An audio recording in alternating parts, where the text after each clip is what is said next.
যদি মানুষ কালি হয়ে যায় তখন তাকে ওই ওই মানুষটা আর মানুষ থাকে না, ওই মানুষটা আর মানুষের কাতারে থাকে না। যে মানুষটা আল্লাহ পাকের ইবাদত করে না, যে মানুষটা আল্লাহ পাকের অসংখ্য অগণিত লাখ ও কোটি নিয়ামত ভোগ করার পরেও আল্লাহ পাকের গোলামি, আল্লাহ পাকের দাসত্ব করে না, আল্লাহ পাকের ইবাদত করে না, ওই মানুষটা তখন আর কি থাকে না, মানুষ মানুষ থাকে না। মানুষের সাথে ইবাদত জড়িত, এমন ভাবে জড়িত যেমন মাথার সাথে শরীর জড়িত, শরীরের সাথে মাথা জড়িত।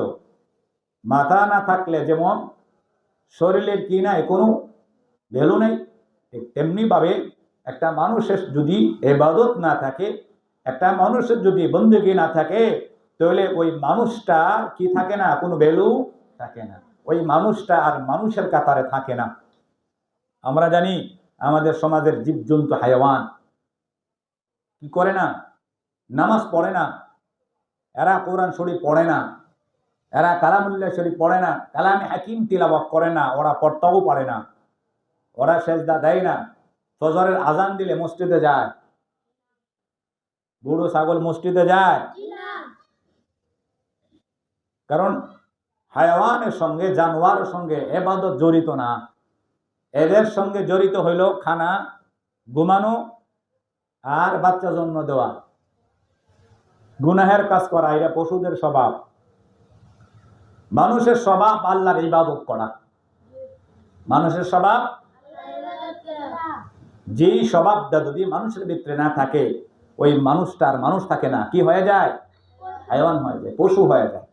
বলে আল্লাহ আমাদেরকে হেফাজত করে, আমিন। এজন্য মানুষের সাথে ইবাদত জড়িত, মানুষের সাথে ইবাদত জড়িত। যদি মানুষ ইবাদত না করে, যদি মানুষ ইবাদত না করে, তাহলে সে কি হয়ে যায়, নিকৃষ্ট হয়ে যায়। মানুষের সাথে ইবাদত জড়িত, ইবাদতের সঙ্গে মানুষ জড়িত, এমন কোনো মানুষ যেন না থাকে যে মানুষটা আল্লাহর ইবাদত করে না, আল্লাহ পাকের খায়, আল্লাহ পাকের পড়ে, অথচ আল্লাহ পাকের ইবাদত করে না, আল্লাহ পাকের ইবাদত করে না, তাহলে ওই মানুষটা আর মানুষের কাতারে থাকে না। ইবাদত এটার জন্মই হয়েছে মানুষের কল্যাণের জন্য, এটার জন্মই হয়েছে মানুষের কল্যাণের জন্য, মানুষের উপকারের জন্য। ইবাদত করলে মানুষের উপকার হয়, ইবাদত করলে মানুষের লাভ হয়, ইবাদত করলে মানুষ অকল্যাণ থেকে বেঁচে থাকে, মানুষ কল্যাণের দিকে ধাবিত হয়। মানুষ যখন ইবাদত করে, এই ইবাদতের স্বভাব মানুষকে কি দেয়, সুখ দেয়। ইবাদতের স্বভাব মানুষকে কি দেয়, শান্তি দেয়। বলে কি দেয়, শান্তি দেয়। ইবাদত মানুষকে কি দেয়, শান্তি দেয়। ইবাদত মানুষকে কি দেয়, মানুষের কল্যাণ করে। ইবাদতের জন্মই মানুষের কি করে, উপকার করে। আর গুনার জন্মই মানুষকে কি করে, জ্বালা যন্ত্রণা দেয়, আগুনের মতন পোড়ায়। গুনার স্বভাব, এই গুনার স্বভাব হইল মানুষকে কি করে, মানুষ যখন গুনাহ করে তখন মানুষ কি হয়ে যায়, ধ্বংস হয়ে যায়। বলো কি হয়, মানুষ ধ্বংস হয়ে যায়। গুনার স্বভাব মানুষকে কি করে, জ্বালা দেয়, যন্ত্রণা দেয়, কষ্ট দেয়, দুঃখ দেয়। দুনিয়া তো সে কষ্ট পা, দুঃখ পা, পরকালও সে জাহান্নামের আযাবে কি করবে, সে কষ্ট পাবে, সে দুঃখ পাবে। এই জন্য দুনিয়াতে মানুষের সাথে ইবাদত জড়িত।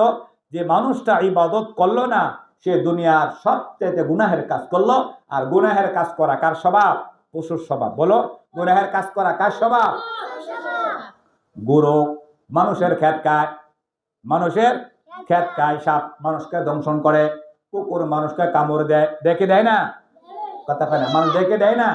বাঘ মানুষকে কি দেয়, মানুষকে কি করে, কামড় দেয়। এইগুলি স্বভাব কি করা, গুনাহ করা। কিন্তু মানুষের স্বভাব মানুষের কি করা, উপকার করা। যে মানুষটা নাকি মানুষের উপকার করতে পারলো না, কুকুরকে, প্রাণীকে, জীবজন্তুকে কষ্ট দেয়, ওইটা মানুষের কাতারে থাকে না। মানুষ তারে কয় যে মানুষের দ্বারা অপর মানুষের কি হয় না, কষ্ট হয় না, কষ্ট দেয় না। আল মুসলিমু মান সালিমাল মুসলিমুনা মিন লিসানিহি ওয়া ইয়াদিহি, তারই মানুষ কয়, তারই মুসলমান কয় যে মুসলমান ইবাদত করে যে হাতের দ্বারা পায়ের দ্বারা কোনো মানুষকে কষ্ট না দেওয়া, এটা ইবাদত। আর কষ্ট দেওয়া এটা কি না, ইবাদত না, এটা গুনাহ। যেই গুনার কাজটা করবে সেই কি হবে, ধ্বংস হবে। এই জন্য গুনাহ, ইবাদতের স্বভাব মানুষকে কি দেয়, শান্তি দেয়। ইবাদত মানুষকে কি দেয়, যে ব্যক্তি নাকি নামাজ পড়ে 5 ওয়াক্ত, কোরআন তেলাওয়াত করে, কি করে, 5 ওয়াক্ত নামাজ পড়ে এবং কোরআন তেলাওয়াত করে, 5 ওয়াক্ত নামাজ পড়ে কোরআন তেলাওয়াত করে, সুন্নত তরিকা চলে, ওই ইবাদতগুলি তার জীবনে সফলতা এবং কামিয়াবি আর শান্তি আর সুখ নিয়ে আসবে। যে ব্যক্তি 5 ওয়াক্ত নামাজ পড়বে না, তার পেরেশানি দূর হবে না, তার পেরেশানি। আল্লাহ পাক রব্বুল আলামিন কোরআনে বলেছেন, ওয়ামান আরাদা আন যিকরি ফাইন্না লাহু মাঈশাতান দানকা ওয়া নাহশুরুহু ইয়াওমাল কিয়ামাতি আ'মা। আল্লাহ বলেন, ওয়ামান আরাদা আন যিকরি, যে ব্যক্তি নাকি আমার জিকির থেকে, আমার স্মরণ থেকে, আমার ইবাদত থেকে দূর সরে যাবে, আল্লাহ বলেন ওয়ামান আরাদা আন যিকরি ফাইন্না লাহু মাঈশাতান দানকা, যে আমি তার জীবনকে এই ইবাদত না করার কারণে, কোরআন তেলাওয়াত না করার কারণে, কোরআন মুখস্থ করা না করার কারণে, এরকম ভাবে সুন্নত তরিকা না চলার কারণে আমি আল্লাহ তার জীবনকে একদম ছোট বানিয়ে দেই, সংকীর্ণ করিয়ে দেই, তার দিলটাকে একদম ছোট বানিয়ে দেই, তার দিলের ভিতরে আমি পেরেশানি দিয়ে দিই। হাজারো কোটি টাকার মালিক, হাজারো সম্পদের মালিক, সে অনেক জমিদার, সে অনেক শিল্পপতি, কিন্তু তার দিলের ভিতরে কি নাই, শান্তি নাই, শুধু পেরেশানি আর পেরেশানি। মূল কারণ কি, সে আল্লাহ পাকের ইবাদতের সঙ্গে তার কি নাই, কোনো সম্পর্ক নাই। এই জন্য যে ব্যক্তি আল্লাহ পাকের ইবাদত করে, ওই ব্যক্তি হইল সৃষ্টির শ্রেষ্ঠ। যে ব্যক্তি নাকি আল্লাহ পাকের ইবাদত করে না, সে সৃষ্টির শ্রেষ্ঠ হয় না, কি হয় না, সৃষ্টির শ্রেষ্ঠ। এই জন্য মানুষের জীবনের মূল কাজ, তোমার আমার জীবনের সবচাইতে বড় সেরা কাজ, শ্রেষ্ঠ কাজ কি, আল্লাহ পাকের ইবাদত করা, 5 ওয়াক্ত নামাজ আদায় করা, আল্লাহ পাকের যত ফরজগুলি আছে সমস্ত ফরজগুলিকে আদায় করা, আল্লাহ পাকের যত ওয়াজিব বিধান আছে ওই বিধানগুলিকে আদায় করা। যে ব্যক্তি, যে মা আল্লাহ পাক রব্বুল আলামিনের বন্ধুর মুহাম্মদুর রাসূলুল্লাহ সাল্লাল্লাহু আলাইহি সাল্লামের ওইরকম তার তরিকা, তার সুন্নতগুলি আর তার আদর্শগুলি পালন করা, এটা মানুষের কাজ। এটা কার কাজ, এটা মানুষের কাজ। আল্লাহ পাক রব্বুল আলামিন মানুষকে সৃষ্টি করেছে কিসের জন্য, আল্লাহ পাকের ইবাদত করার জন্য। আল্লাহ পাকের ইবাদত করার জন্য ইবাদত কেমন জরুরি, যেমন ভাবে মানুষের জন্য মাথা জরুরি, যেমন ভাবে মানুষের জন্য মাথা জরুরি, ঠিক তেমনি ভাবে মুসলমানের জন্য নামাজ জরুরি, মানুষের জন্য নামাজ জরুরি। যে ব্যক্তি নাকি আল্লাহর ইবাদত করলো না, নামাজ পড়লো না, সালাত আদায় করলো না, তার জন্য কি নাই, মুসলমানিত্ব নাই।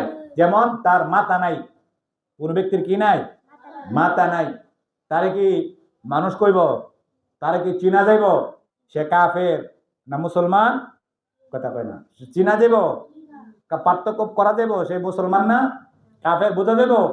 ঠিক তেমনি ভাবে মুসলমান আর কাফেরের মধ্যে ব্যবধান, পার্থক্য হইল নামাজ। যে ব্যক্তি নাকি নামাজ পড়লো না, সেজন্য একটা কাফেরের কাজ করলো, সেজন্য কাফেরের মতন একটা কি করলো, কাজ করলো। এই জন্য নামাজ পড়া এটা মুসলমানের কাজ, নামাজ না পড়া বেদিনের কাজ, কাফেরের কাজ। আল কুফরু বাই আল কুফরু, আল কুফরু বলো, আল কুফরু আল মুসলিমু বাইনাল ফারকি তারকুস সালাহ। মুসলমান এবং বেদিনের মধ্যে ও মুসলমানদের মধ্যে পার্থক্য হইল নামাজ। এরা নামাজ পড়ে না, আমি কি পড়ি, নামাজ পড়ি। এইটাই হইল আমার, আমি মুসলমানের চিহ্ন, ইমানদারের আলামত, ইমানদারের চিহ্ন।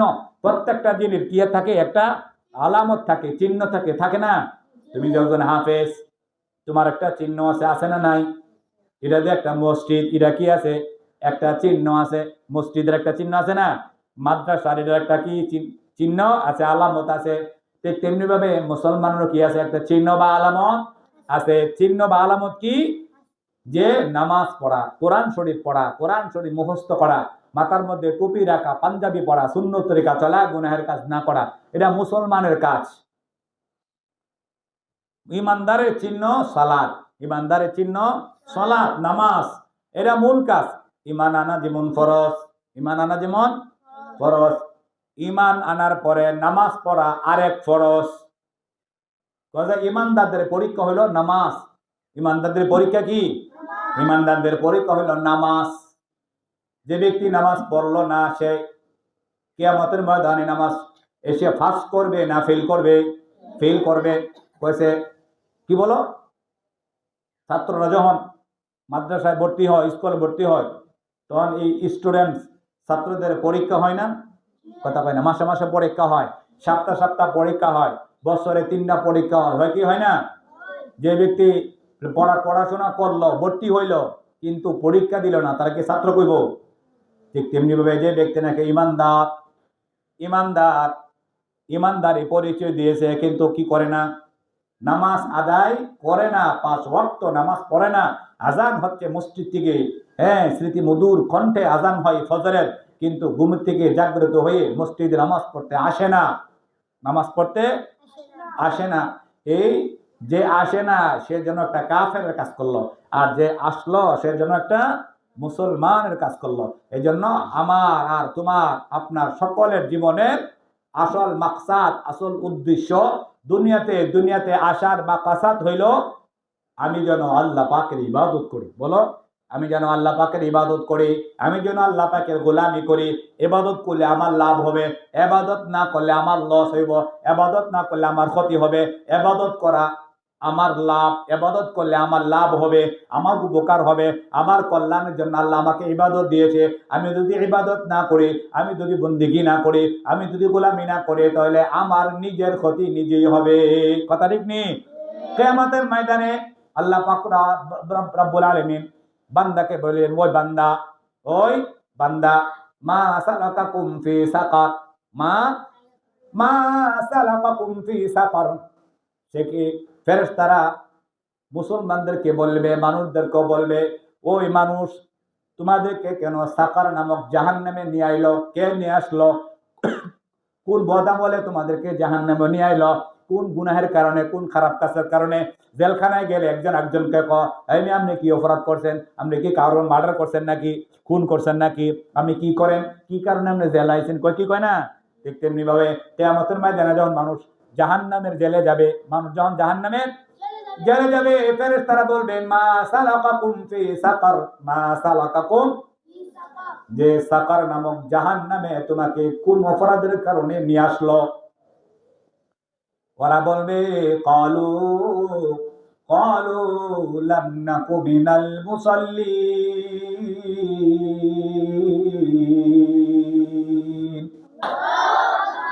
ওরা বলবে যে আমরা নামাজ পড়তাম না, মুসল্লি ছিলাম না।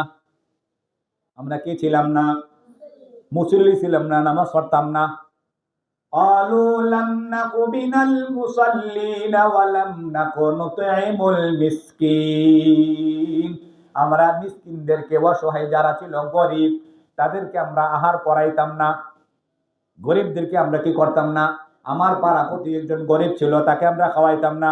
আমি অনেক গরিব ছিলাম, টাকা ছিল, কিন্তু গরিবদেরকে দান করতাম না। এই জন্য আজকে আমাদেরকে জাহান্নামে নিয়ে আইলো।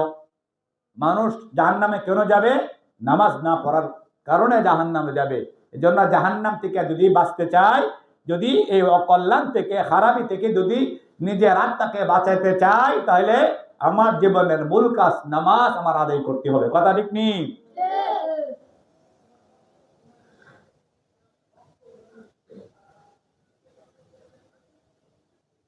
আল্লাহ নবী সাল্লাল্লাহু আলাইহি ওয়াসাল্লাম বলেছেন, আউয়ালু মা ইউহাসাবু বিহিল আবদু ইয়াউমাল কিয়ামাতিস সালাহ। কিয়ামতের ময়দানে আল্লাহ পাক রব্বুল আলামিন বলবেন, ওই বান্দা, আমি আল্লাহ তোমার জন্য আসমান বানিয়েছিলাম, আমি আল্লাহ তোমার জন্য জমিন বানিয়েছিলাম, তোমার জন্য আমি আসমান থেকে পানি নাজিল করে, আমি দুনিয়া থেকে বিভিন্ন রকমের ফল ফলাদি, বিভিন্ন ধরনের ফল ফলাদি, বিভিন্ন রকমের ফল ফলাদি আমি জমিন থেকে উগাইয়া জমিন থেকে উৎপাদন করিয়া আমি আল্লাহ তোমাকে খাওয়াইছি, পান করাইছি, এইগুলি খাইয়া তুমি কি নামাজ পড়ছিলে কিনা? কিয়ামতের ময়দানে সর্বপ্রথম হিসাব হবো কিসের? বলে সর্বপ্রথম হিসাব হবো কিসের? আউয়ালু মা ইউহাসাবু বিহিল আবদু ইয়াউমাল কিয়ামাতিস সালাহ। আউয়ালু মা ইউহাসাব ইয়াউমাল কিয়ামাতি, সর্বপ্রথম বান্দা থেকে কি নিবে? আল্লাহ নামাজের হিসাব নিবে। যদি নামাজ যদি সহি শুদ্ধ হয়, তুমি যদি নামাজ সুন্দর করে পড়ে থাকো, আরাম করে পড়ে থাকো, খুশুর সঙ্গে আল্লাহকে সন্তুষ্টি করার জন্য সওয়াবের নিয়তে যদি জান্নাতের আশায় যদি তুমি নামাজ পড়ে থাকো, তাহলে যদি নামাজে কোনো ত্রুটি না থাকে, আল্লাহ পাক তোমাকে বিনা হিসাবে জান্নাত দান করবে। আর যদি তোমার নামাজে কোনো ত্রুটি থাকে, তাহলে সুন্নতের দ্বারা, নফল ইবাদতের দ্বারা, কোরআন তেলাওয়াত করার দ্বারা,